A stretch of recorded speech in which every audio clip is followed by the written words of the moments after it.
सबसे पहले एक ऐसा वीडियो जो आपको वाकई में हैरान कर देगा। 2 मिनट में जीप बनाई जा सकती है। अगर बनाने वाले भारतीय सेना के जवान हो तो इसका जवाब बिल्कुल हाँ होगा। इन दिनों सोशल मीडिया पर एक वीडियो है जो वायरल हो रहा है, जिसमें दिखाया गया है कि कैसे 2 मिनट के भीतर भारतीय सेना के नौजवान एक जीप से उतरते हैं, जीप के पुर्जे को अलग अलग कर देते हैं और दोबारा जीप के सारे पुर्जों को मिलाकर पूरी जीप को जोड़कर उसे एक बार फिर चालू करते हैं और बैठकर चल निकलते हैं। इस वीडियो को आप देखिए। जी हाँ, 2 मिनट का वक्त लगता है एक जीप को पूरी तरह से तैयार करने में और उसके बाद उस जीप के पूरे ढांचे को उसके साथ रखकर उसमें सवारी करने में। यह है भारतीय जवानों का वो हौसला जो प्रस्तुत करता है एक ऐसी तस्वीर और बताता है कि अगर दिल में जज्बा हो तो आप कुछ भी, कभी भी, कहीं भी कर सकते हैं।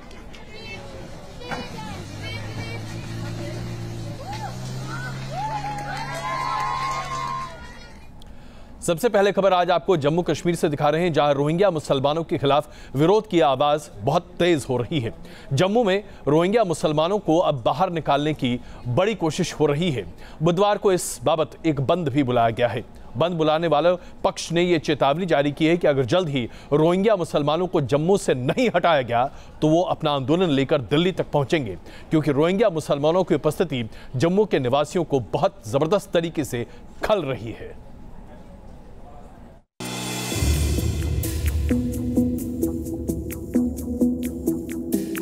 असामाजिक अपराधी प्रवृत्ति।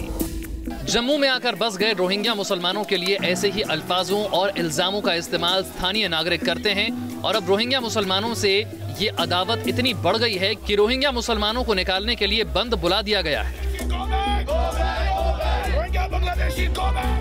इस बंद की appeal Jammu high court bar association ने की है, जिसको दूसरे संगठनों का समर्थन भी हासिल है। खबरों के मुताबिक 12 अप्रैल यानी बुधवार को जम्मू बंद किया जाएगा। इस दौरान सभी बाजारों और दफ्तरों को बंद करने की अपील है।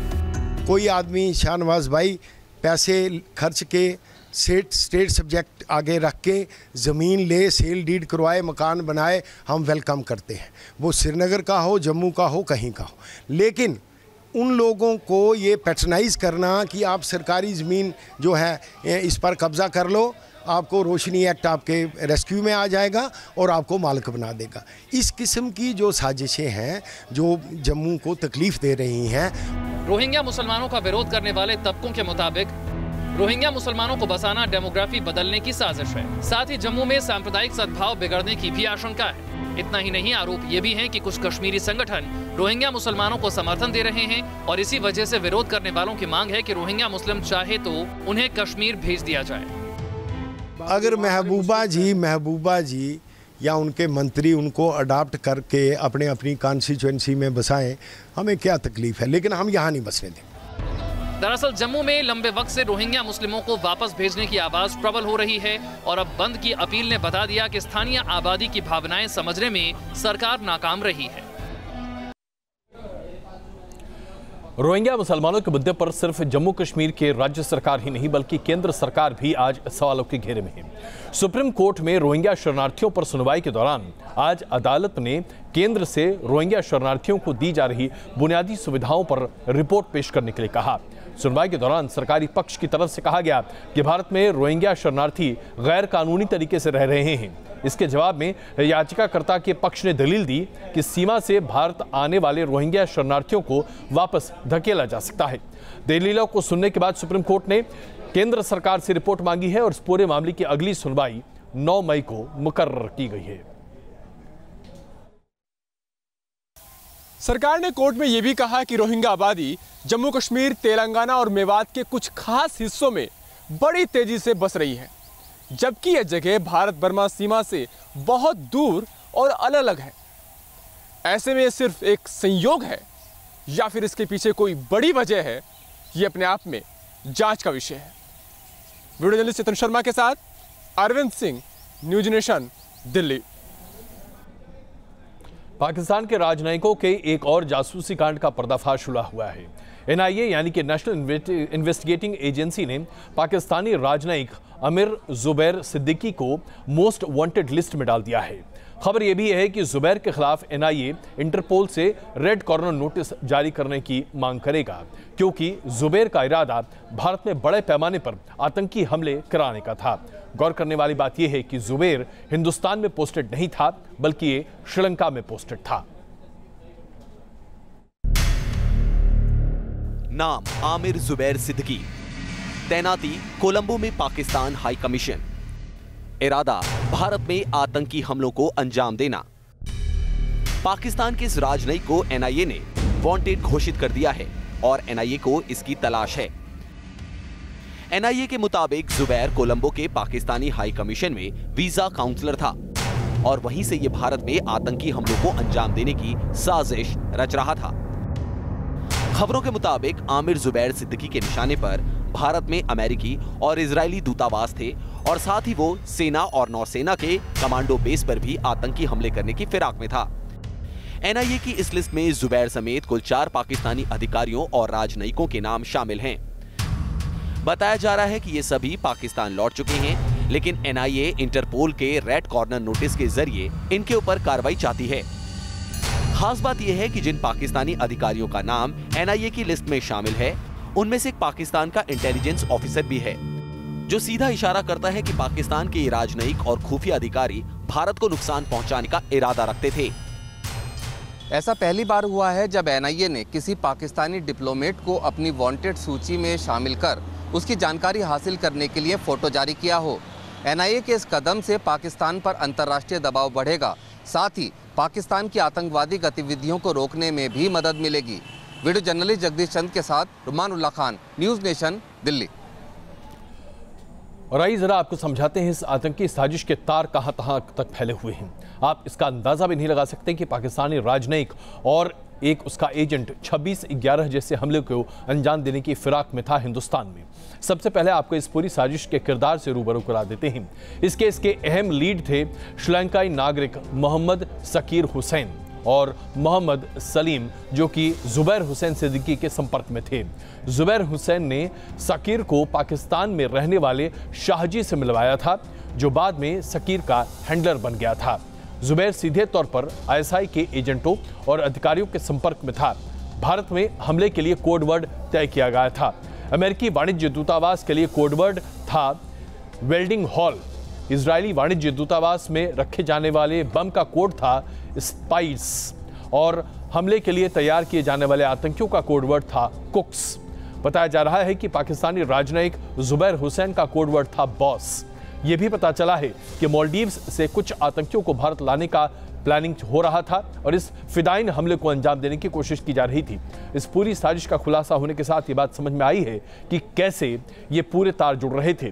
तमिलनाडु की पुलिस ने चेन्नई और से साकिर और सलीम को पकड़ा, जिन्हें एनआईए के सुपुर्द किया गया। और जब तक ये सभी किरदार सामने आए, तब जाकर पता चला कि दरअसल कैसे कोलंबो से लेकर पाकिस्तानी हाई कमीशन से लेकर हिंदुस्तान तक इसकी बातें जुड़ी हुई हैं।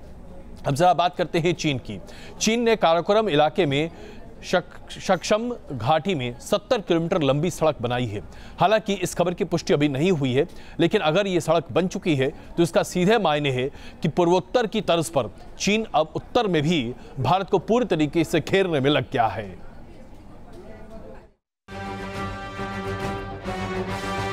खुफिया सूत्रों के मुताबिक चीन शख्सगाम घाटी में सड़क बना रहा है। आशंका जताई जा रही है कि शख्सगाम में बनने वाली इस रोड का कनेक्शन CPEC यानी चाइना पाकिस्तान इकोनॉमिक कॉरिडोर से हो सकता है। शख्सगाम घाटी का इलाका रणनीतिक तौर पर महत्वपूर्ण है। ये इलाका सियाचिन के पास है। यहाँ चीन का सड़क बनाना भारत पर दबाव बनाने जैसा है। क्योंकि एरिया अंडर डिस्प्यूट है, इसके ऊपर कुछ भी बनाना सही नहीं है और इसके बारे में हम चाइना से बार बार प्रोटेस्ट करते रहे हैं। काराकोरम हाईवे जब बना था तब भी, और अब उसी काराकोरम हाईवे जिसको हम बोलते हैं अब बढ़ाया जा रहा है, चौड़ा किया जा रहा है, उसकी कैपेसिटी बढ़ाई जा रही है, कैपेबिलिटी बढ़ाई जा रही है, उसके ऊपर हमारा प्रोटेस्ट जो है वो जारी है। दावा तो ये भी किया जा रहा है कि चीन ने यहाँ करीब 70 किलोमीटर लंबी सड़क बना भी ली है और उसने ये काम गुपचुप तरीके से सितंबर 2017 से फरवरी 2018 के बीच किया है। शख्सगाम इलाके का क्षेत्रफल 9,900 वर्ग किलोमीटर है। ये शख्सगाम नदी के दोनों किनारों पर बसा हुआ है। ये काराकोरम से लेकर कुनलुन रेंज तक फैला है।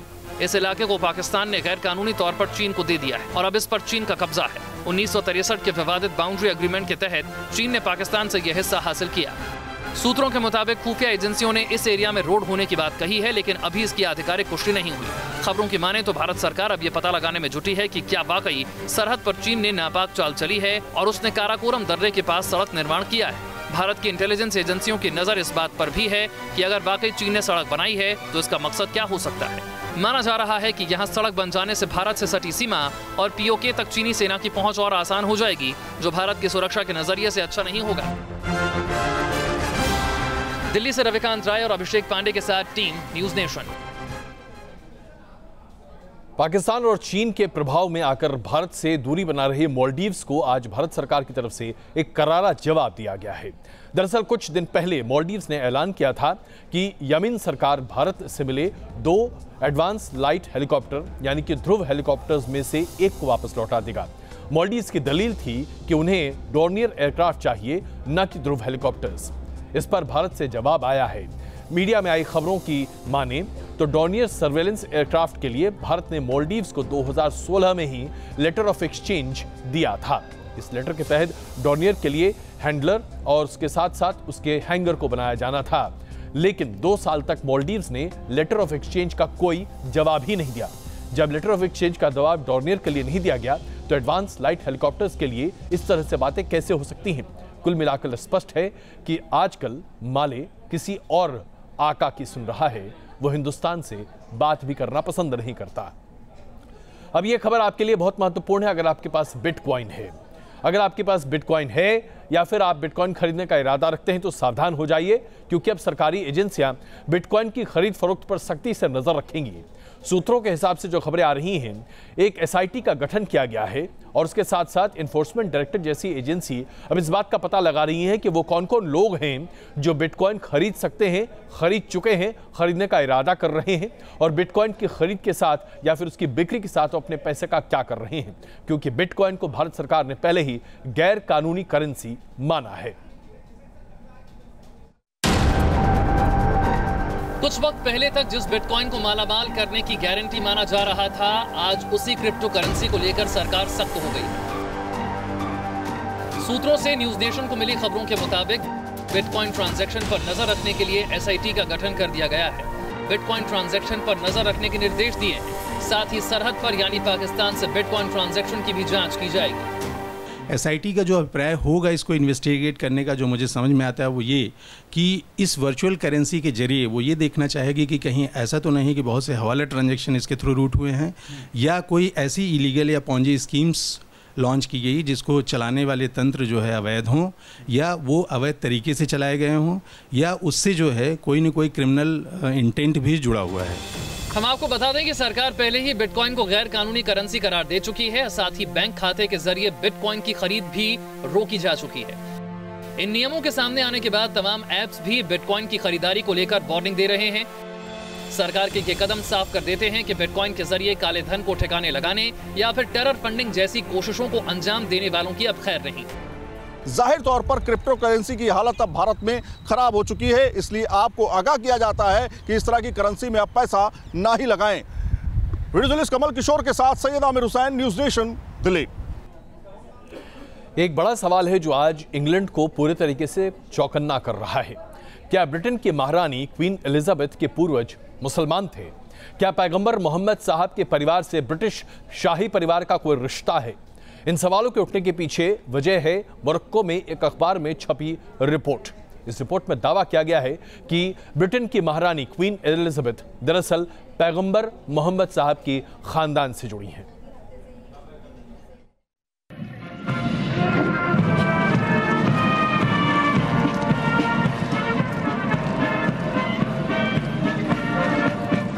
क्वीन एलिजाबेथ इस वक्त दुनिया के सबसे अहम शाही परिवार की प्रमुख है।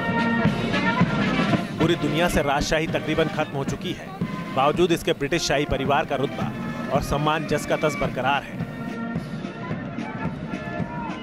इन्हीं क्वीन एलिजाबेथ को लेकर एक बड़ा दावा मोरक्को के अखबार में किया गया है। अखबार में एक रिसर्च के हवाले से रिपोर्ट छापी गई है जिसमें कहा गया है कि क्वीन एलिजाबेथ का खून का रिश्ता पैगंबर साहब के खानदान से है। अखबार में जिस रिपोर्ट का जिक्र किया गया है वो 1986 में पहली बार सामने आई थी। इस रिपोर्ट में दावा किया गया था 11वीं सदी में स्पेन के सेविल पर मुस्लिम शासक अल मुतामिद का शासन था, जो पैगंबर साहब की बेटी हजरत फातिमा रजी अल्लाहु अन्हुम का वंशज था। अल मुतामिद की चौथी बीवी का नाम जायदा था। जायदा से मुतामिद को एक बेटा हुआ जिसका नाम सांचो था, और सांचो के वंशजों में से एक ने अर्ल ऑफ कैम्ब्रिज के परिवार में शादी की थी। अर्ल ऑफ कैम्ब्रिज से ही ब्रिटिश शाही परिवार आगे निकला। हालांकि इतिहासकारों और धर्मगुरुओं की राय इस मसले पर अलग अलग है। पूरी तरीके से तहकीक होने के बाद ही कोई इतनी बड़ी बात इतने बड़े पैगंबर इस्लाम के सिलसिले में या उनके ख़ानदान के सिलसिले में कहना चाहिए। ब्रिटिश शाही परिवार को लेकर हर दौर में एक नया दाव सामने आता रहा है, और इसी सिलसिले की एक नई कड़ी ये रिपोर्ट भी बन गई है। Team news nation. यूपीए की चेयरपर्सन सोनिया गांधी आज से रूस की यात्रा पर हैं।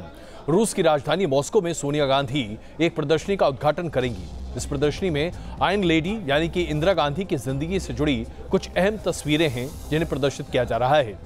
इनमें इंदिरा गांधी और रूस के रिश्तों को भी दर्शाने की कोशिश की जा रही है।